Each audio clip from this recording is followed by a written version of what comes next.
Сәлем құрметті көрермен. 1 сәуір күлкі күніне арналған Мартбек Тоқмырза атындағы Жымиясын сен неге атты облыстық әзілкештер фестиваль байқауына қош келдіңіздер!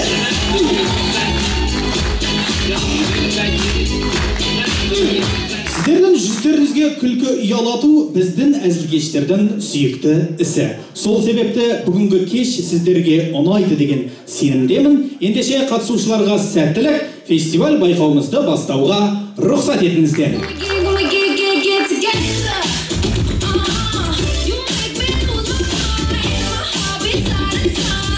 Аздаған уақыт ішінде осы фестиваль байқау арқылы бағы жанған байқауымыздың алдыңғы толқын қатысушылары Шет ауданының Қызылқой ауылының құрамасы Қарағанды облыстық жайдарман ойындарының чемпионы атанса, Қуандық Қадыров көңілді тапқырлар алаңынан көрініп, Тұрсынбек Қабатовтың ыстық ықыласына бөленген болатын. Осындай дарынды жастарға қолдау білдірген үшін Қарағанды облысының мәдениет архивтері және құжаттама басқармасына, сонымен қатар облыстық мәдени сауық және халық шығармашылығының ғылыми әдістемелік орталығына өз алғысымызды білдіреміз.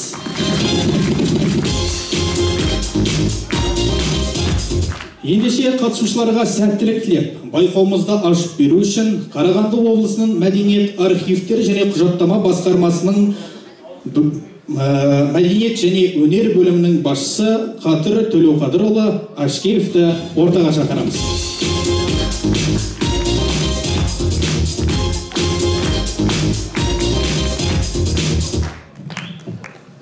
Қайырлы күн, құрметті өнерсүйер қауым, құрметті әзілсүйер қауым, құрметті қарағандылықтар. Бүгін 1 сәуір әзіл күні.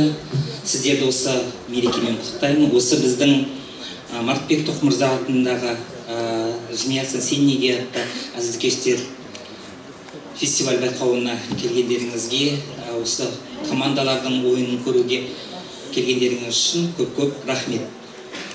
Енді өздеріңіз білесіздер, қазақ халқы әзілмен өзінің өмірін әсемдеген халық. Сондықтан бүгін әзіл айта отырып, өздерінің артистілігін, өзінің дарындылығын, өзінің ыңғайлы да болса, өзінің көркемдік өнерін көрсететін жастарға біз сәттілік тілейік. Жастардың осы еңбегі біздің еліміз үшін, жақын болағы үшін қызмет етсін. Іске сәт.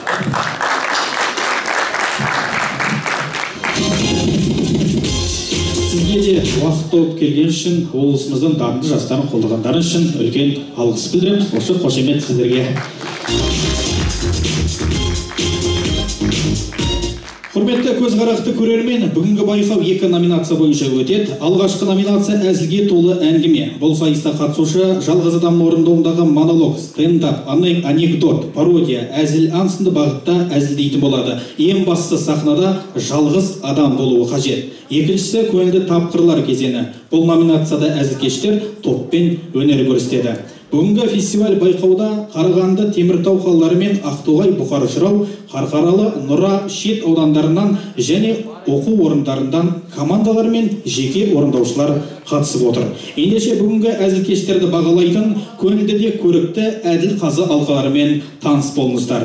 Құрамында талай жанның бағын ашқан, талай жұлдыздың жарқырап жануының себептері болған, менің үлкен сахнаға шығуымдағы ұстазым, Қаздар алқасының төрағасы, Қазақстан КВН одағының вице-президенті Жомарт Әбіш.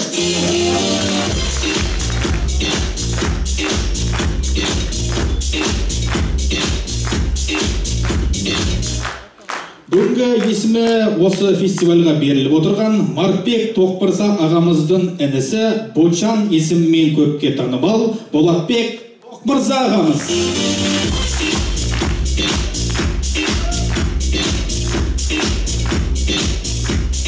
Жас әзілкештерінің кумирі, Қарағанды облыстық жайдарман ойындарының чемпионы, көңілді тапқырлар алаңының үздік ойыншысы, шоумен, жай ғана КВНщик Заңғар Әбілжанов.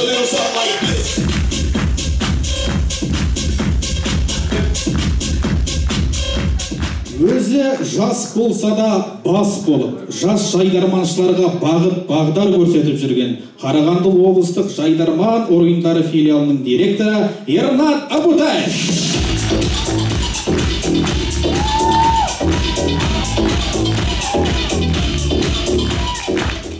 Ал ендеше сіздердің рұқсаттарыңызбен алғашқы әзілге толы әңгіме номинациясын бастаймыз. Ең алғашқы болып сахнаға өнер көрсететін Керенжан фильміндегі Айсараның монологымен Тәттімбет атындағы өнер колледжінің студенті Қарақат Сансызбай қызын сіздердің құрмет шапалақтарыңызбен ортаға шақырамыз.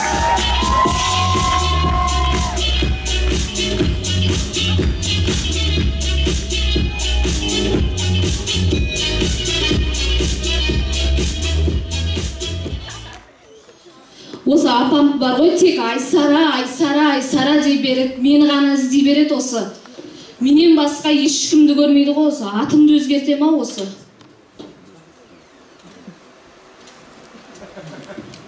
Дүкеннен алған далабымда көрсем екен.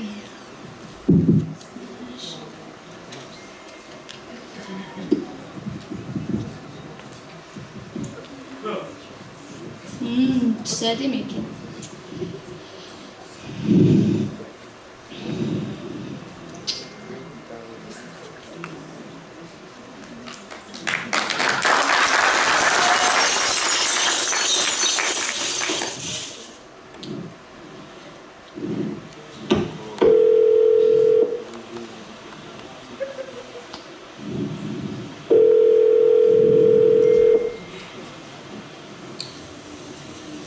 Апам болайын болсы.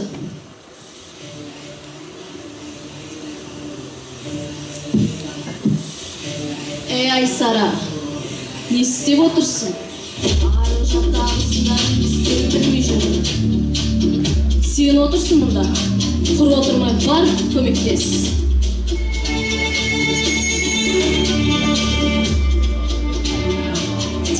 Айсара, сен бар ғой, апаның сөзін тіптен қыстырма.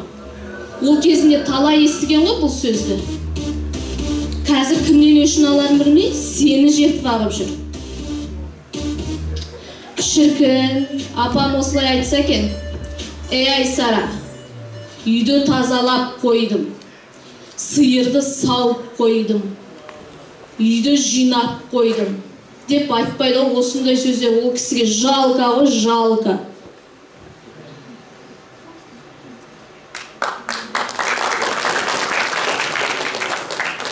Ойбай, сезді ме апам? Звондап жатыр ғой. Сәлем бердік апа. Қалыңыз қалай? Денсаулығыңыз қалай? Балаларыңыздың жағдайы жақсы. Өзіңіз аман есен жеттіңіз бе? Неге уайымдайсыз апа? Балалардың бәрін теріп, Қарашашты үйіне жібердік. Турция қалай екен апа?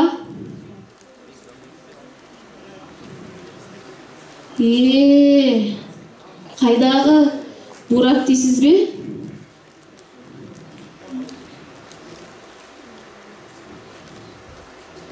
Білмеймін дейсіз бе?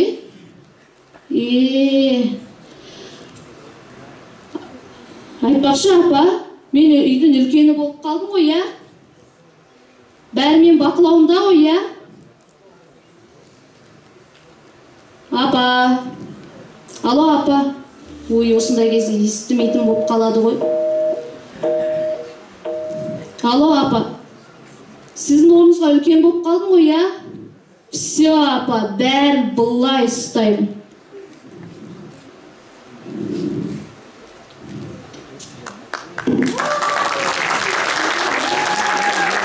Мыңғырт бесер звондайды ғой, қылышынан басқа, балаларынан басқа ешкімді іздемейді. Келіндері бұл үшін ешкім емес сияқты бар ғой.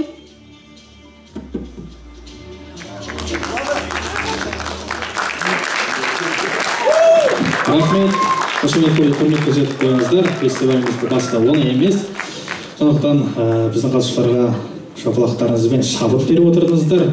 Ал біз фестивалімізді әрмен қарай жалғастырайық. Сахнаға Қарағанды қаласының Мағжан Жұмабаев атындағы гимназия оқушысы Тоқтар Кәрібаев шақырамыз. Қошемет, құрметті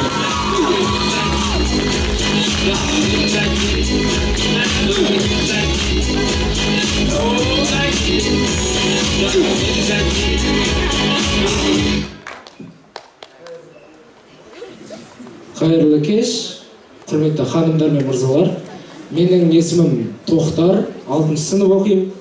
Правада емес, Тоқташ емес, Тоқтар.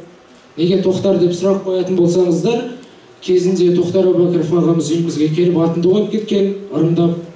Бірақ ырымының тым пайдасы тимеді, ол кісі ғарышкер, ұшқыш, аспанда ұшқан, ал мен ғарыш түгілі самолетке отырмағам, биіктіктен қорқам, бойым ұзын болғандықтан да қорқып жүремін. Қазақ қыздарын жақсы көремін. Былай өзімді басқа салаға, басқа мамандыққа жақын екенін түсіндім. Қазірдің өзінде алдарыңызда тұрып, өз атын жамандап тұрмын.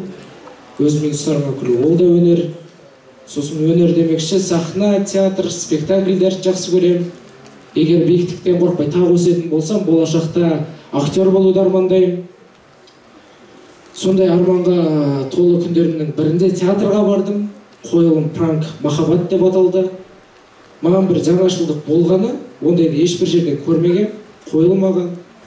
Бір сәтте актерлар сахнаның ортасындағы биік конструкциядан секіре бастады. Театрды қанша жерден жақсы көрейін, қанша жерден жанкүйері болайын. Бірақ секіргендер жүрегіме батты. Орнынан атып тұрып «Секірме!» дейін деп айғайлайын деп жатыр едім. Орнынан тез тұрдым ба, айналам биік болып кетті. Қайтта отыра қалдым, жанында қыздар жаман қарасын. Сосын бір 5-10 минут өтсін, басты кейіпкер, яғни ер адам, әйелдің киімімен шығып билей бастады. Мынауың жынды ма, неге әйелдің киімімен жүр деп бүкіл зал болып таңғалып отырдық. Сосын қойылымның ортасына қарай антракт жарияланды. Залдың андай бір шетінде танымал актер отыр екен. Ол кісіні жастар қоршап алды. Оның ішінде бір ащы дауысты қыз бар. «Аға, сізбен фотоға түсуге бола ма?» деп айғайлап еді. Ана кісі әзір ретінде былай жауап береді: мен душқа да түсуге болады айналайын деп. Ана қыздың жанында жігіті тұр шамасы. Ана кісіге жаман қарады. Екеуі бір-бірден фотоға түсіп алып кетті. Кетіп бара жатқан жерде жігіт қызға ұрсып жатыр. Енді театрға келсең мұрныңды кесем деп. Енді өздеріңіз білесіздер, театрдың антрактісі қызыққа толы. Бірі мұрнын әдемілеуге, бірі буфетке кетеді. Сосын театрдың буфетінің бір қызығы, театрға шамамен 200 адам барса, оның хотя бы 50-і сол жерден тамақ ішсе, сол буфеттің хозяйкасы мындай қарны шығып кеткен, бір шіреген бай болып шығатын сияқты. Бір күні мектептен кейін театрға барғам, әкем 1000 теңге берді, мектеп асханасына жаратасың деп. Бірақ оны театрдың буфетіне жұмсадым. Алғаным бір пирожкимен соқ, 1000 теңгенің қалай жоқ болып кеткенін түсінбей қалдым. Былай қарап тұрсаң, ана жерде қолына обед алсаң, бір бочканың құнының өзі жетпей қалады. Тем более селезенкам жоқ.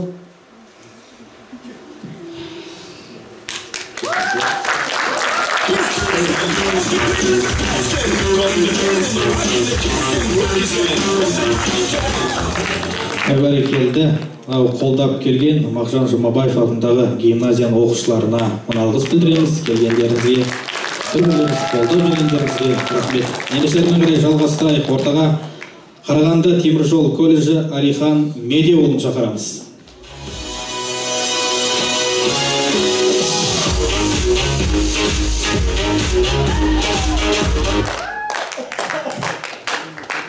Жаңағы бала стойкаға әңгіме айтып тұр ма немене? Ассалаумағалейкум.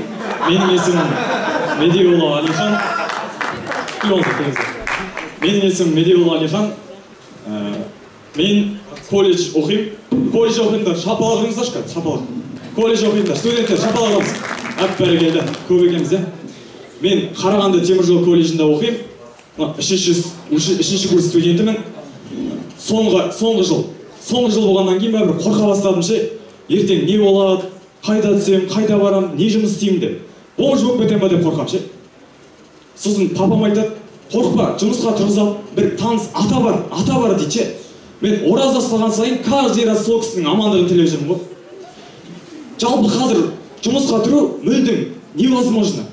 Жалпы Қазақстанда 80% жастар өз мамандықтарымен жұмыс істемейді екен. Айтишниктер электрик болып жатыр. Электриктер әкім болып жатыр ғой қазір. Вообще таң қалам ше. 3-пен оқитын балалар көтеріліп, 5-пен оқитын балалар ауылда мал бағып жүр ғой. Қазір бәрі наоборот ше. Автобуста жастар тұрып, қарт адамдар отырады. Или солай болу керек па? Мақұл. 18-ге толғалы бері мен көрмейтін затты көріп, білмейтін затты біліп, байқамайтын затты байқап жүрмін ғой.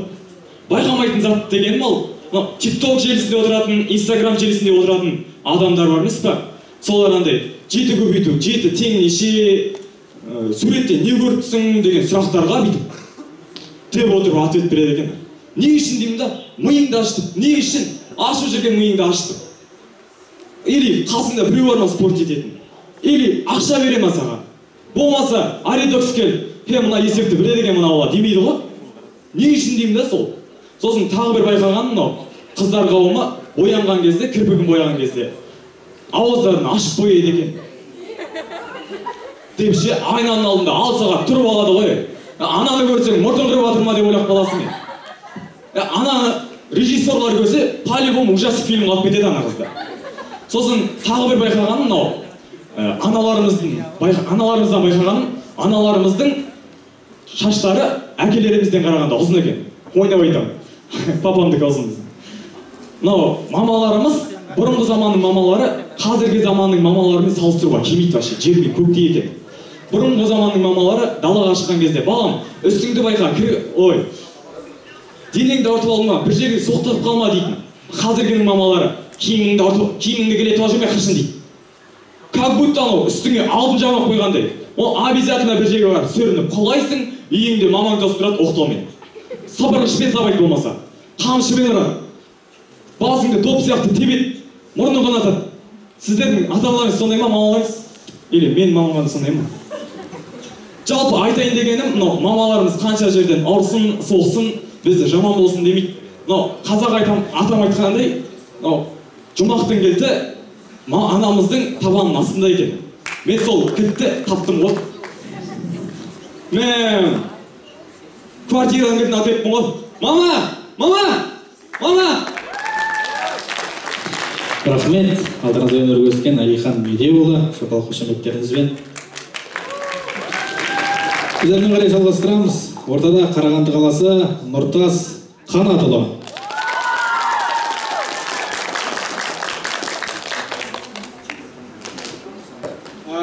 Бәріңе сәлем, бір түрлі әлем. Мен жасым 15-те. Неге бірден жастан бастады деп сұрасаңыздар, бұрынғы заманда 13-те отау есі болса, мен өзім 15 жасымда кредит есімін. Сестрама рахмет, кредит алып беріп, шүкір, өзім төлеймін. Бұндай жағдайға қалай жетіп сұрасаңыздар, армандаған затыңа қол жеткізу оңай емес екенін түсінесіздер. Өзің ақша жинайын десең, ақшаң жоқ, жұмыс істейін десең, жұмыс жоқ, мамадан ақша сұрауға вообще бет жоқ. Аяғында кредит алуға тура келеді. Анда-санда мама обедке деп ақша беріп тұрады. Ол ақшаны ойланасың, обедке жинайын ба, әлде армандағаның затыма жинайын ба деп. Әрине обед ішесің, тоқ болғың келеді, денсаулығыңды ойлайсың. Ал енді арманыма жеттім. Арманмен қоса кредитке бірге жеттім. Ал енді кредит алғаннан кейін ең бірінші ой мынандай болды. Кредитімді қалай жабамын? Көрімдік жинай алмаймын, сүндетке баяғы отырып қойғанмын. Артта отырып жіберетін адам да жоқ, үйдің кенжесімін. Одан кейін бұл кредиттің түсіп тұрған уақыты да бір 8 числоға түсіп тұрған. Мә алдына 8 наурызда ойландым ғой. Мамаға подарка алам ба, сестрама, қызыма подарка алам ба, әлде кредит жоғам ба? Ми ашып кәдімгідей. Одан кейін амал жоқ, ақырында мамаға айттым кредит туралы. Мама келіп мен ұрды. Айналып барып әпкем ұрды. Әпкем келіп мен ұрды. Кредит плюс 2 шишка бонусқа келді, короче. Бір жеңіл дегенім, мама мынаны әкең естімес деді. Бір қуанып қалдым. Одан кейін далада ойнап келіп, кешкі шайға келдік. Дастарханның үстінде кәдімгі нан мен майонез күшті өтті, сүтпен шай ұрып. Одан кейін енді дастарханнан топ аштым кезде мамаға қараймын, мама маған қарайды. Сосын мама резкаға папаға қарап, "Мына бала не істеп жүргенін білесің бе?" деді. Ана жерде ё-майо, ана айта алмаймын, ана сезімді бар ғой. Өліп қала жаздым ана жерде. Одан кейін әкем спальныйға апарды да отырғызды. Таңда белбеу или қамшы деді. ана жерде кредит таңдау, кредит төлеу деген неше түрлі ойлар келді. Сосын енді болашақта ойлап жүрмін, экзамен келе жатыр, алды. Сол экзаменде папаның белбеуімен қамшысын бірге алып жүрмін ба деп. Ана қамшы екеуін көрген кезде Эйнштейннің умный болып кетемін. Ал енді сол әке ешқашан жаман ойламайды. Әке бере алмаған тәрбиені, әке берген тәрбиені 100 мектеп бере алмайды. Өмірім осындай. Рахмет Жайдарман, рахмет банк. Сізге де рахмет дейміз. Біздермен бірге жалғастырамыз. Ортаға әзілге толы әңгіме номинациясымен Айбар Смагулов шақырамыз. Қарқаралы ауданы.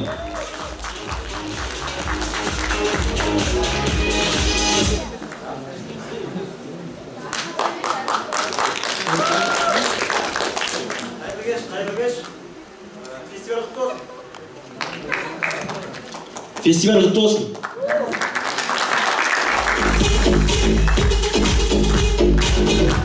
Мынау залда ата-анасы ылғида жұрттың баласымен салыстыратын адамдар бар ма, балдар? Вот, біз біргеміз. Вот мен де салыстырған, әлі де салыстырады. Ол ма? Кинодағы актерлармен салыстырады ғой мен. Бір күні папа екеуміз үйде отырмыз, залда кино көріп отырмыз. Один дома ғой. Анау өзің сияқты Кевинді қарашы. Тіпті сенен кішкентай дейді.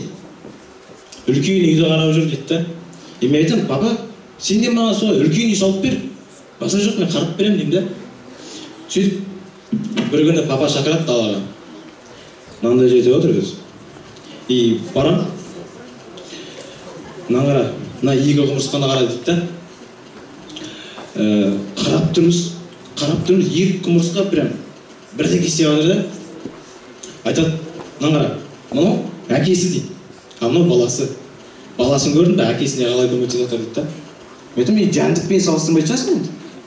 Мынау әкесіне қалай сөйлейді? Иттің баласы дейді да. Вот енді иттің баласы демекші мынау.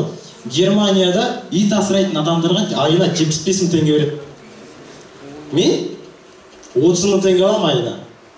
Ойлаңдаршы, какой-то Америкадағы Германиядағы бір чихауға 75 мың теңге алады ғой. Вот негізі үйдегілерім дұрыс айтады. Әкем иттің баласы дейді. Шешем құтырған дейді. Жолдастарым, достарым, сені ит ататындар іздеп жүр дейді. Нағашым ит нүре ма дейді.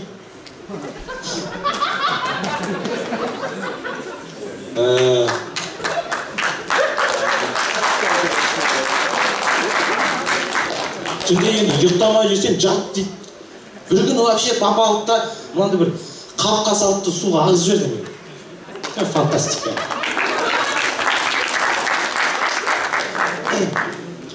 Мынау енді бір рет біз паркте жолдас баламен жүрмін ғой, досыммен. Паркте жүрміз, мынандай жерден бір алдымыздан қыз өтіп барады. Айтады, брат, мына қызбен танысасың, мен саған 100 теңге беремін. Мен айтамын, қуасың ба?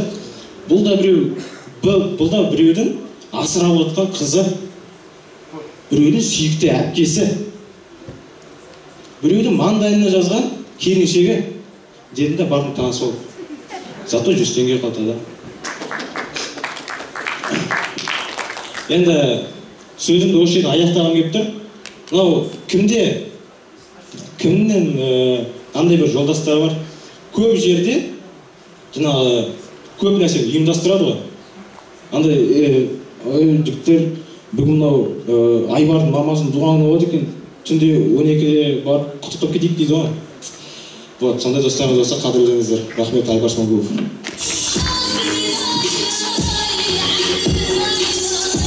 Рахмет, Айбар Смагулов. Ал енді құрметті жиналған қауым, біздермен қарай жалғастырамыз. Жалғастырмас бұрын баршаларыңызды тұтқан оразаларыңыз қабыл болсын деген ізгі ниет жолдаймыз. Енді ораза болғаннан кейін түсінеміз, қазір барлықтарыңыз шаршап отырсыздар, біреулер шөлдеп отырсыздар, сіздерді күлдіртуде осындай уақытта оңай емес негізі. Сонда да солай тырысып жатқан біздің әзілкештерге деген қошемет құрметтеріңіз болса. Біздермен қарай жалғастырамыз. Ортада Тілеужан Рауандин. Қарағанды қаласы.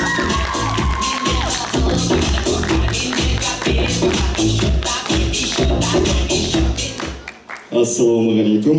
Менің атым Тілеужан, және ғана хабарлады, иә. Мен болашақ мұғалімім.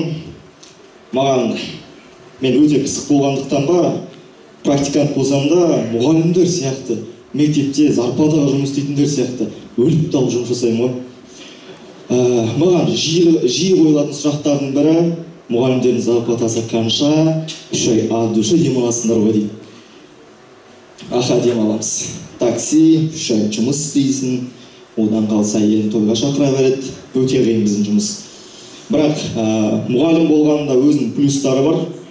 Әрдайым қасында нәзік жандылар, қарның тоқ, уайым жоқ, бірақ нервіңді көп жейді. Мектепке келгелі мынандай бір жағдай болды. Практиканың алғашқы күні сабақ басталды. Мен тек қана атымды айттым, қайда оқитынымды айттым. Сабақ біткен соң Инстаграмға 20-дан астам подписка келді. 8 сыныптар WhatsApp номерім сатып жүр жоғары сыныптарға.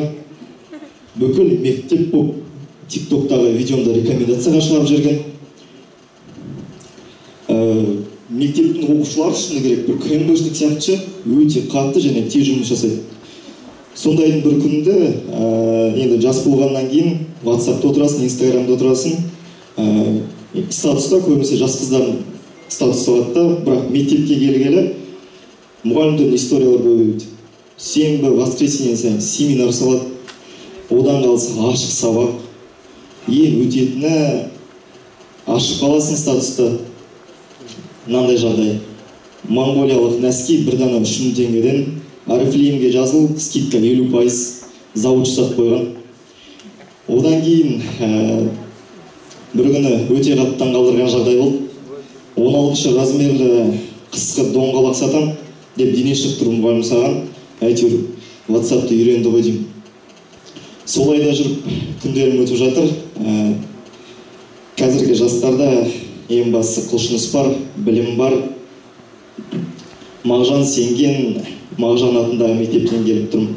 Мағжан жастарға сенеді, оның ішінде мен де сенемін. Рахмет, Қарағанды.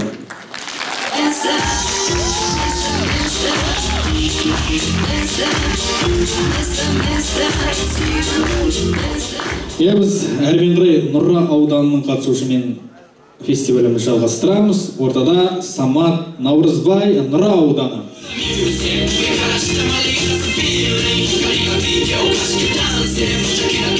Қайырлы кеш, Қарағанды, қош көрдік. Тағы да бір мәрте сіздермен фестивальда көріскеніне қуаныштымыз.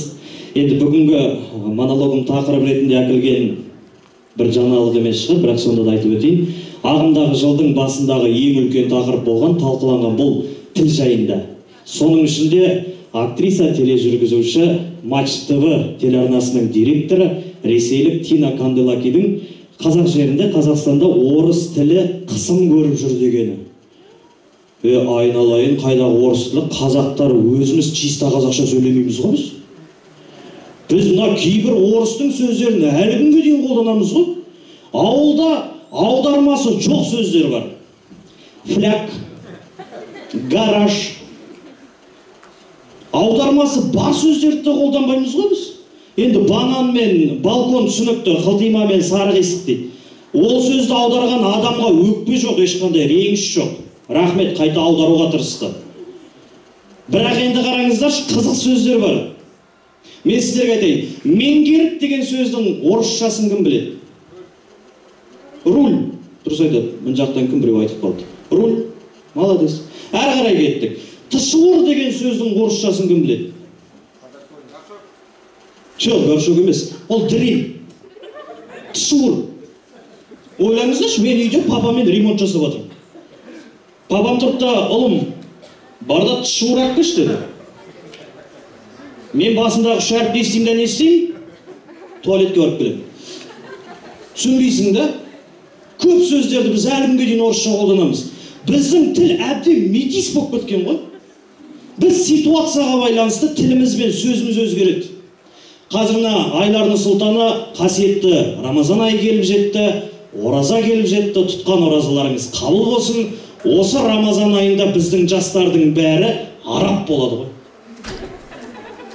Араларыңызда бар ондайлар. Ассаламу алейкум ва рахматуллахи ва баракатух. Жай күндері здорово деп амансатын балалар ғой. Енді қараңыздар, үш тілділік саясат енген бізде. Сол үш тілділік саясаттың жемісін көріп отырды. Қалай деңіздер? Өткенде бір екі жігіттің әңгімесін естідім. Екеуі мешіттен шыққан. Ифтарға қайда барамыз, родной? Ифтар араб тілі. Қайда барамыз, қазақша, родной, орысша. Немесе мені екі жігіттің әңгімесі. Еще бұлар андай үш тілмен сөйлесетіндер бір-бірін түсінеді де бір-біріне жауап береді. Далада болған оқиға, мен өтіп бара жатып естіп қалдым. Родной кетті КС-та катат етіп келейік дейді. Родной кетті КС катат етейік. Маған ол түсініксіз, мен ауылдан келген баламын. Еще мұна қарама-қарсы тұрған жігіт оған жауап береді. Кеттік, поехали, let's go дейді. Бір сөзді үш тілде айтты ғой. Сол қазақша айтсаң жетеді ғой, кет, ойнасақ ойнайды. Біз негізі өте ерекше халықпыз. Неге десеңіздер, қазақтарда керемет сиқырлы сөз бар. Ол сөзді біздің апаларымыз бен аналарымыз қолданады. Ол қару. Ол қаруға защита жоқ. Құдай үшін. Үйде жатасың, тыныш қана, ешкімге тиіспейсің. Телефон қарап жатсың, TikTok, Instagram, жаңалық оқып отырсың. Құдай үшін су төгіңдер, мусор шығарыңдар осы үйде. Мусор, Құдай, су. Жақсы. Бұл сөздің интонациясы өзгерген сайын жаңағы істерін тез бітеді ғой. Жаңағы мен айтқан бұл мамам настроениясы нормальный кез. Мамам настроениясы болмаса, комнатада жатырсың, бөлмеде, кухнядан дауыс шығады. Осы маған ғана керек бұл осының бәрі Құдай үшін жата бермей тұрыңдар. Не айтқанын түсінбейсің, бірақ Құдай үшін деген сөзін естідің ба, орнынан автоматически тұрасың. Автоматически бар бір нәрсе істейсің, автоматты түрде. Уже су төгіледі, мусор шығарылады, мал жайғанады, үй жиналады. Бір сөздің арқасында 5 шаруа бітеді ғой. Осындай сиқырлы сөздер өте көп. Енді оның бәрін талқылап жататын уақыт жоқ. Монологтың соңында бір керемет мақалмен ба, өлең жолдармен аяқтағым келіп отыр. Ана тілің арың бол, ұятың боп тұр бетте. Өзге тілдің бәрін біл, өз тіліңді құрметте. Құдай үшін маған да бір шапалақ соғасаңыздар.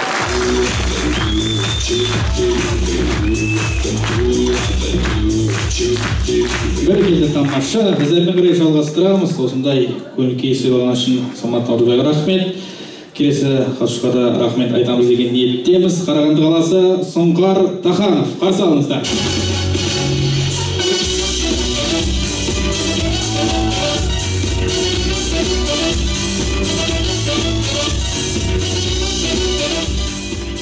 Барлықтарыңызға сәлем. Жаңа бір өлең берсе дедім ғой саған. Осын қоясын деп тұрған. Жаңа закулисімше бүкіл стенапырлар не тығам деп жүр. Сразу айтайын, қайттан сызып тастады. Осыны кез ғой. Бүгінгі айта кетер тақырып. Мен студентпін, студенттердің көбісі общагада тұрады.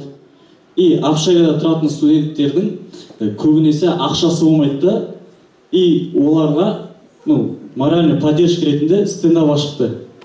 И сол мен осы стендапқа келіп егер ақша ұтып жатсам, мен оны қайырымдылыққа жұмсаймын. Яғни өзімде қалады. Және де айта кетер тақырып, осы жақында президентіміз Қасым-Жомарт Кемелұлы Тоқаевтың жарғысы бойынша насыбайды атуға және сатуға тыйым салынған болатын. Менің ойымша оған осы кісі тыққан сияқты, ұсыныс тастаған сияқты. Видео бар еді.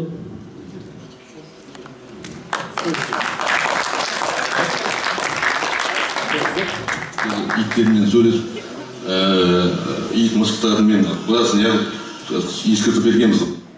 Қой тұрайық.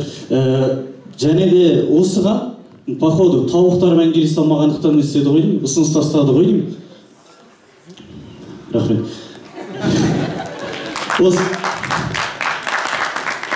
Мектеп демекші, сіздерде мектепте андай случай болды ма? Заочный кабинетіне кіресің ғой. Заочный кабинетіне кіресің ғой. Яғни бір топ оқушы тұрады, оның біреуі жаңағы темекі или насыбаймен ұсталған, екеуі төбелескен, и төртіншісі обязательно шаш жинамай келген қыз ғой. Осы неге мектепте информатика кабинетінде есіктер сейфтан жасалған.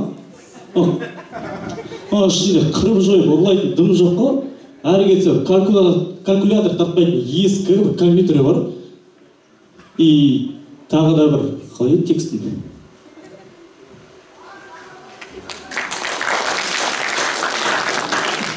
Осы залда 9-дан кейін колледжге кеткендер бар ма? Шапалақтап қойсаңыздар.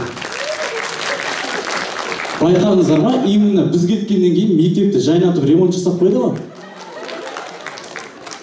Кәдімгідей обойларды сылап, физика апай арықтап, физрук спортивкасын ауыстырып. Енді осы выступлениенің соңы әлсіз жігіттің сөзімен аяқтағым келеді. Менде осы 3 минут. Рахмет.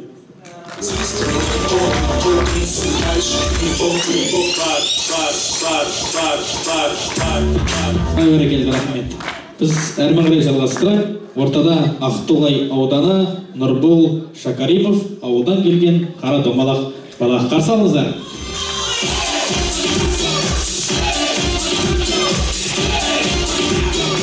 Ассалаумағалейкум, қадірменді көрермен. Әзілкештер фестиваліне қош келдіңіздер. Жалпы мен ауылдың қара домалақ баласымын. Емен еркін отыра берсеңіздер болады. Бірақ шли олай емес енді. Жалпы мен бүгінгі әзілкештер фестиваліне мынандай тақырып алып келдім. Қазақи ем деген. Неге бұндай тақырып? Менің анашым осы қазақи еммен мені және ауылдағыларды емдейді. Содан ба менде детский травма. Представляете? Құрбаны болғандар бар ма қазақи емнің? Бар. Жалпы елестетіңіздерші, қазақи еммен емдейді. Сенің көзіңе бір топырақ түсіп кетеді. Ол топырақ жаңағы көздің жасымен кетеді, немесе бүйтіп уқалайсаң кетіп қалады ғой. Оны анашың жүр деп бүйтіп алып жүр. Жүр тура бара ғой. Алып келеді де басыңнан ұстайды да әкел деп әкетеді ғой тілімен ше жаңағы. Ол бер жағы андай болатын. Бұған көз тиген деп. Бір шайдың кесесін алады да жаңағы күл қосады. Жарты кесе су қосады. Сөйтеді ананы ішеді. 2-3 рет жаңағындай. Шоксың ғой сен. Ол бер жағы көз тигенге мынандай да қолданатын. Қорғасын бар ғой, қорғасын. Асыққа құйған шығарсыздар. Болмаса кастет жасағандар бар шығар, бандиттер. Сол қорғасынға жаңағындай ерітеді да бір ескі кастрөлді басыңа қояды да пш деп қояды ғой. Төбең пш ете қалады, астыңғы жақта пш ете қалады. Шошығаннан ғой жаңағы. Жарайды, ол бер жағы. Сосын андай болатын. Жаңағы енді көз тиді, тіл тиді деп құяды ғой жаңағы. Қорғасын құйғаннан кейін сурет шығады жаңағыдай. Мысалы қорғасын бір жаққа кетіп қалса, шаш. Екі жаққа кетсе мұрт, еркек адамның көзі тиген. Бір ұзын жатса тіл тиген деген сияқты. Сондай болатын. Сосын андай болатын. Мысалы тамақ ауырады ғой, ангина болады. Енді ауырмай оқыңыздар, менде ангина көп болатын. Соған анашым клетка жасайтын. Ол кісінің сенімі сол жаңағы, йодтан клетка жасайды дейді. Ертеңінде жазыласың дейді. Ол бер жағы. Жаңағы тамаққа, ангинаға тағы мынандай әдіс жасайтын анашым. Үлкен мәрін алады да, ортасына тұз себеді. Сөйтеді да орайды ана. Өлгенше қылқындырады ғой. Жазылмай көр анадан. Өлгенше қылқындырып жазылдым дейсің ғой. Ертеңінде сайрап жүресің. Одан бөлек жалпы қазақ емдердің ішінде мынандай да болыпты енді. Бұл жеке жаңағы анекдот десем бола ма, сондай болсын енді. Бірде жаңағы молдаға дем салдырып жүреді ғой бір кісі. Сөйтеді да молда жаңағы параққа жаңағы сүрелерді жазады да, сөйтіп езіп кесеге құйып береді ғой. Ішіп алады. Сөйтіп жаңағы кісі енді өседі, бала кезінде сөйтем деген ғой. Сөйтіп өседі, үркейе келе жаңағы дәрігерге барады ғой. Дәрігер жаңағы дәрілердің списігін жазып берген ғой. Ана кісі үйге барғанда дәрілердің списігін езіп суға алып ішіп жүріп жаңағы. Ертеңінде жазылып кетті дейді. Жалпы қазақ емдердің ішінде тағы арақпен тұз жаңағы арақпен құйрық маймен арқан шылау деген болатын ол кезде. Бәрілеріңіз бастарыңыздан өткен шығар. Одан кейін өз жасайды ғой жаңағы өлтіріп тұрып ше. 5-6 жасқа дейін. Жалпы енді бұмен не айтқым келді? Қазақ емге 50% сеніңіздер, 50% сенбеңіздер. Жалпы ауырмай жүріңіздер. Рахмет.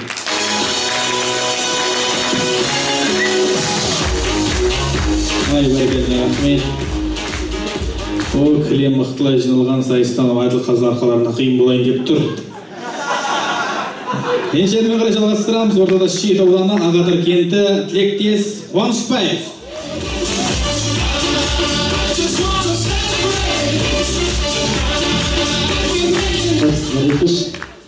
Қайырлы кеш, Қарағанды бір шамалық қояқшы.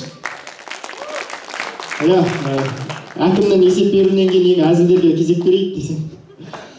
Мен қалай? Айдыл қазір алғаса бір тұрып бір темекі шек білейік десек, бір оразая іштерім пісіп кетті ма десең.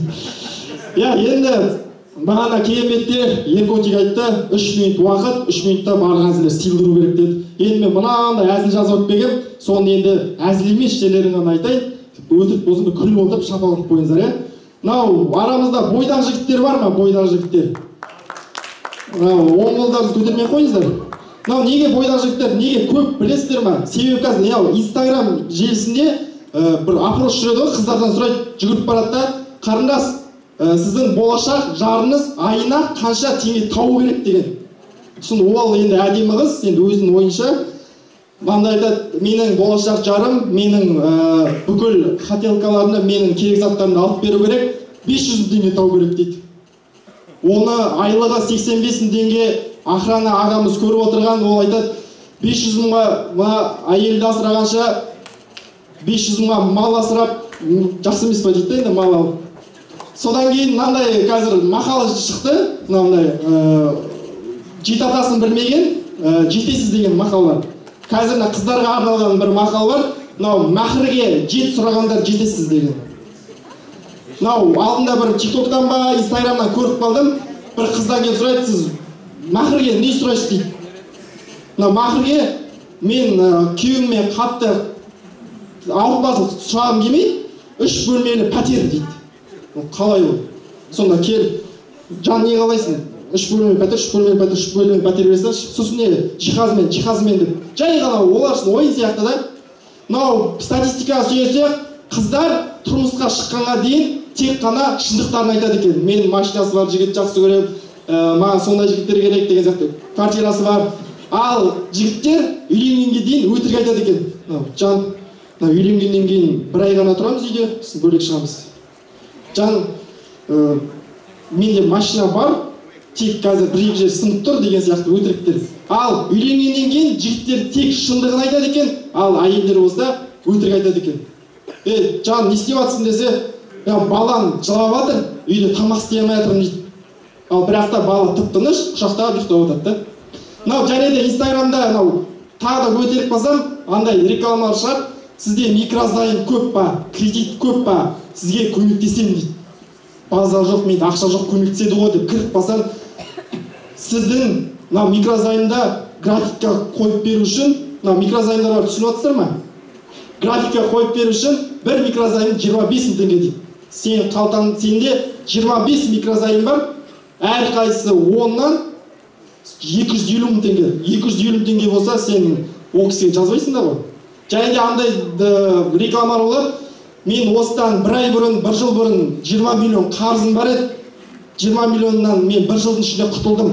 Қалай құтылғанымды қаласаңыздар, қалай көргілеріңіз келсе, маған жазыңыздар дейді.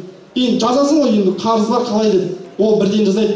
Сенің қалтаңда кем дегенде $2000 теңге болуы керек дейді. База жоқ деді.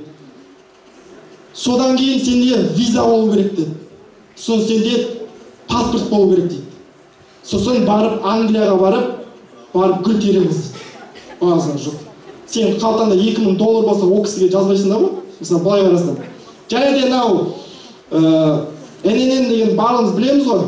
Сол қазір өзінің гид ойнатып жатыр, машина ойнатып жатыр да. Сол барлығы қатысып жатыр, бар стористарына салып жатыр. сол кезде бір досым бар еді. Мен адамдардан сұрамаймын, мен ар жақтан сұраймын, қолын жайып деп. Кеше қарасам сторисқа салып қойыпты. Неге салып қойдың десе, себепкер осы ННН болатын шығар деп. Енді сөз соңында неге мен соны қойды деп ойлайсыздар, соңына қаратай. Өйткені бұл мен Мартбек Тоқмырза атындағы жымиясын енеге жобасына осымен 3-ші рет қатысып жатырмын жылына дәстүр ретінде. 1-ші жыл қатыстым, шайдым, 2-ші жыл қатыстым, шайдым, биыл 3-ші жыл қатыстым. Бірақ соңына қаратай шығарып жатыр да, басында шығатын. Сол соңына қаратай шығарып бір мынау айрат екен, жыртады екен деп күтім күтіп қалмаңыздар. Мен бейшараны аяғаннан кейін соңынан шығарды. Сіздерге рахмет, күндеріңіз жақсы өтсін. Қазір бізден кейін жаратын әзілдер шығады, соны дайындап отырмыз. Рахмет.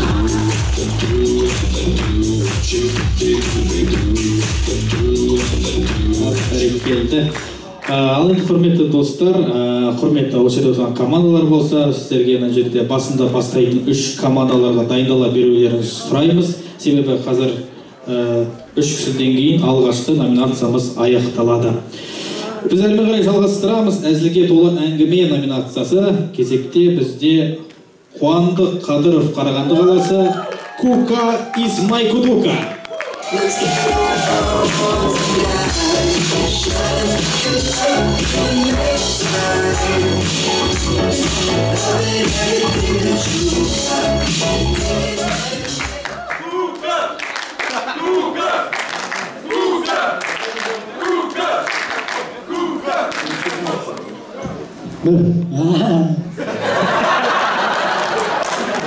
Ассалаумағалейкум, қош келдіңіздер.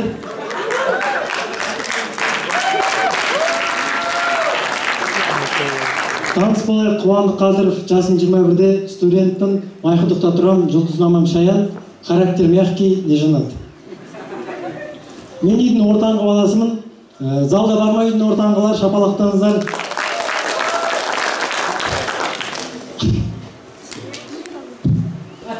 Депрессияға толы шапалақ. Мен түсінгенім, үйдің ортаңғы балалары, бұлар ең травмаға толы балалар екен. Үйдің ортаңғы балалары. Оған дәлел ретінде ең қызығы бар ғой, сен травмаларың сенен кейінгі балалардан бірінші келеді. Сен туылмай жатып, саған уже жұмсақ айту деген жоқ қой. Сен скоро аға боласың, сен артынан бауырын ереді, қарындасын ереді деп ешкім жұмсақ кеп айтпайды саған. Саған бәрі нағыла бетіне келеді да, сен скоро сасай боласың. Сенен ешкімге керек емессің уже, по идее. Керек па, детдом нөмірін жазбасайшы деген сияқты нәрселер айтады.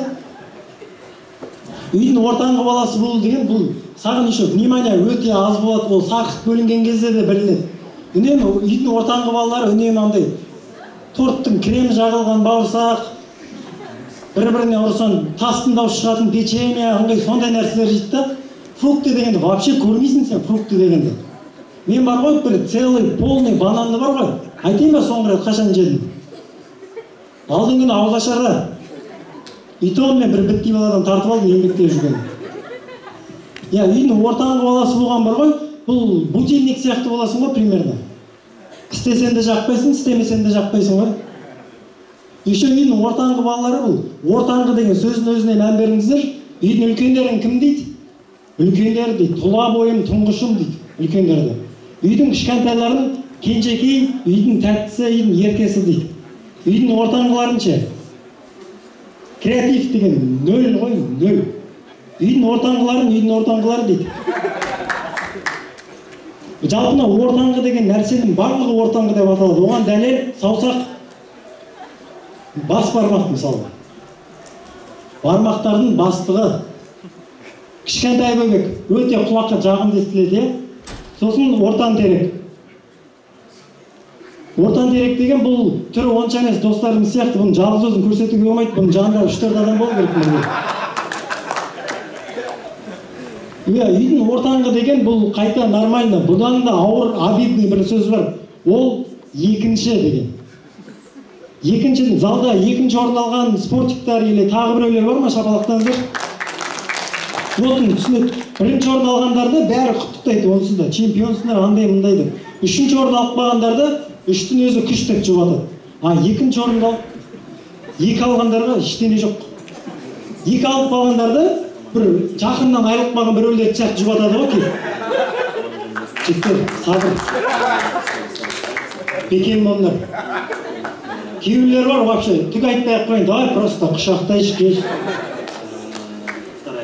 Иә, үйдің ортан қызы болмай тағы бір минусы, Google-дың айтуы бойынша үйдің ортанғы балалары бұлар тез тіл табысатын балалар екен. Арада таныс емес жерде тез тіл табысып сөйлесіп кетеді. Мен бұл факті оқығаннан кейін ойландым. Конечно, сенімен үйде ешкім сөйлескісі келмейді, сосын сыртқа шығып сөйлесесің. Мен тем более Майқұдықта өскеннен кейін 10 жасыма дейін бір өткен кеткен алқаштармен сөйлесіп өстік қой, бәрі. Мен бармын, жанындағы балалар бар. Негізі үстіндегі кір киіммен бар ғой, перегарға мән бермесен тамаша кісілер негізі ше. Бірге жылап аласың ішіндегі дақтар. Жарды, бұл кісілерді алқаш деп айтқан дұрыс болмайды шығар енді, как-никак куратор ғой. Иә, үйдің ортан болу деген тағы бір минусы, ешкіммен ұрысуға болмайды саған. Өзіңнен үлкендермен ұрыссаң, олар үлкендер, оларға қарсы шығуға болмайды дейді. Кішкентайлармен ұрыссаң, бір үлкен болып бір қоя салуды білмейсің. Кіммен ұрысамыз сонда? Біреумен ұрысу керек қой бізге. Үйдің ортанғылары бір-ақ баламен ұрыса алады. Ол басқа үйдің ортанғы балалары.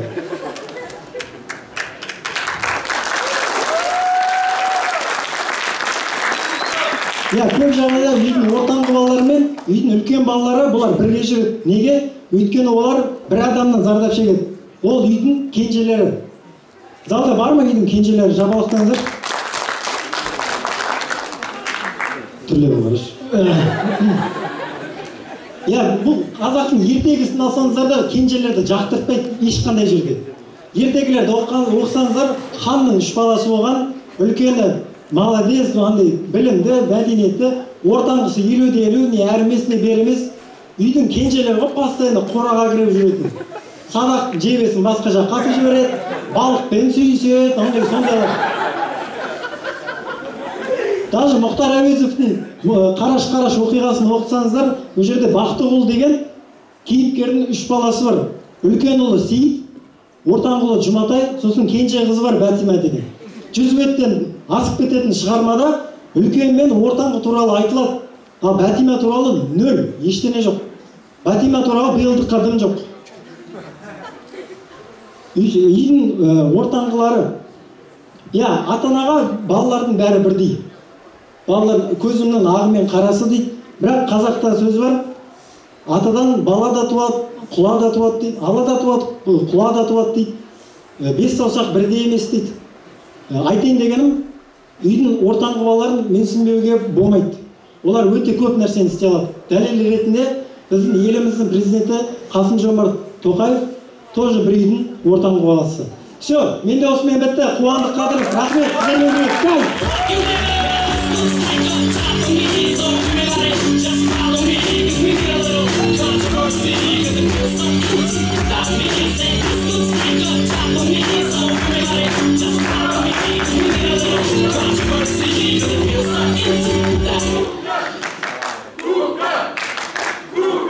Бәрекелді, біздермен қарай жалғастырамыз. Ортада ерекше еркін құрамасының мүшесі Ернияз Амантай, Қарағанды қаласы.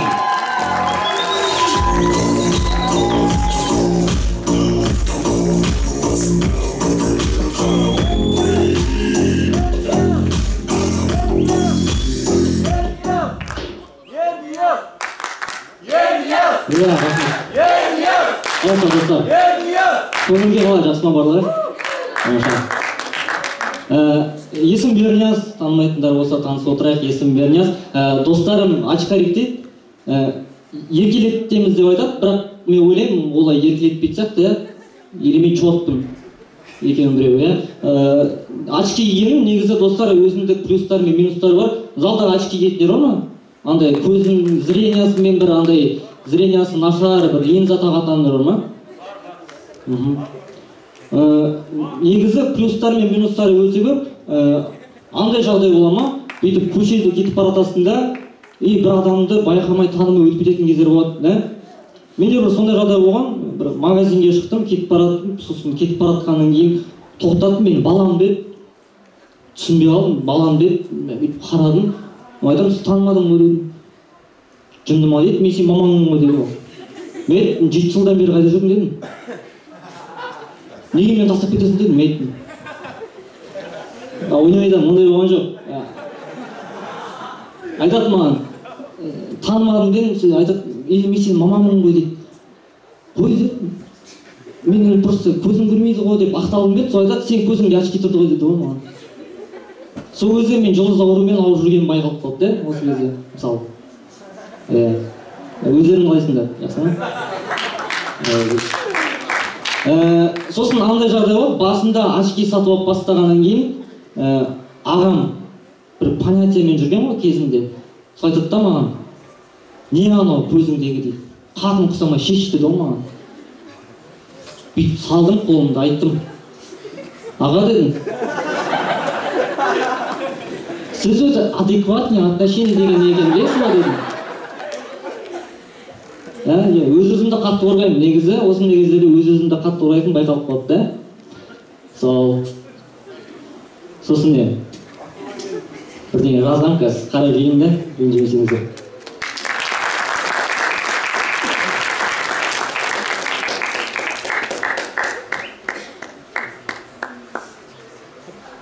Достар, ата-әжесінің қолында өскендер бар ма?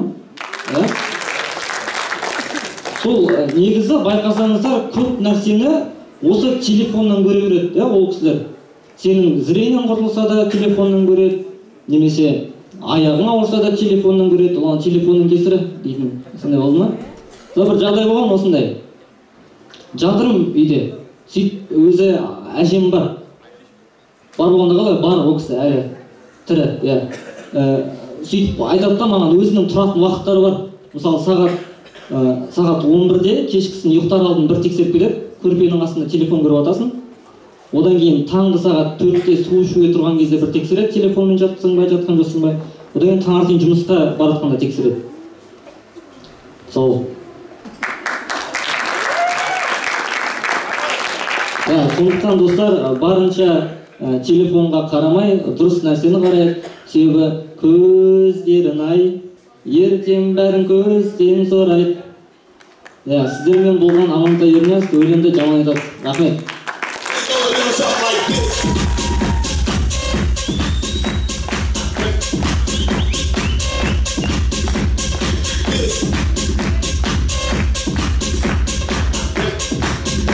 Бәркелді, рахмет. Ал енді бізде әзілге толы әңгіме номинациясы бойынша соңғы бір қатысушы қалды. Одан кейін командалық сайысты бастайтын боламыз.